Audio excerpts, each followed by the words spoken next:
Hello everyone, and welcome back to another video. This video will cover RAM, or Random Access Memory. RAM serves as the short-term and extremely short-term memory of computers. Short-term memory in humans would be something like remembering what you had for dinner last night, like something that isn't stored for a very long time.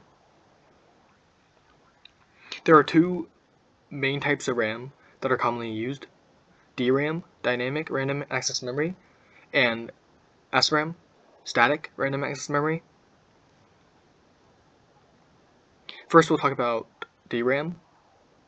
DRAM is usually the type of RAM that people talk about when they're talking about RAM, because DRAM is usually used as main system memory.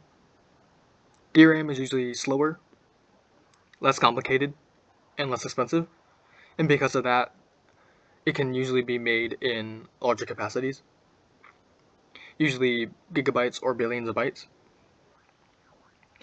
DRAM stores a bit of data by using a transistor as the switch and a capacitor as a source of charge.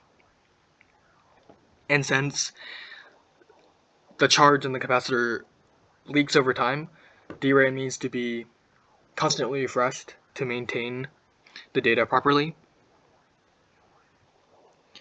SRAM, on the other hand, is usually used in CPU and GPU cache, because cache needs to be extremely fast for immediate operations, and SRAM is faster, more complicated, more expensive, and because of that, it is usually made in smaller capacities, usually megabytes or millions of bytes.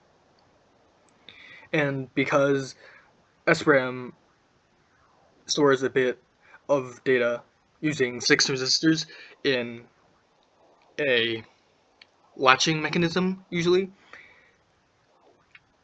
it doesn't need to be constantly refreshed like DRAM does. And because of that, it usually draws less power over time. However, both DRAM and SRAM need to be constantly connected to power in order to store data, otherwise it will be lost because they're both volatile.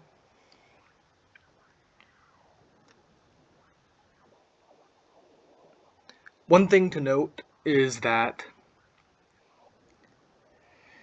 the capacity for RAM is actually powers of 2, so it's not exactly 1 million or 1 billion. Another thing is RAM doesn't necessarily make computers faster. It just allows it to store more things in its short-term and extremely short-term memory. So it's just like how being able to store 100 digits in your head isn't going to help you solve 1-digit addition problems faster. Thanks for watching.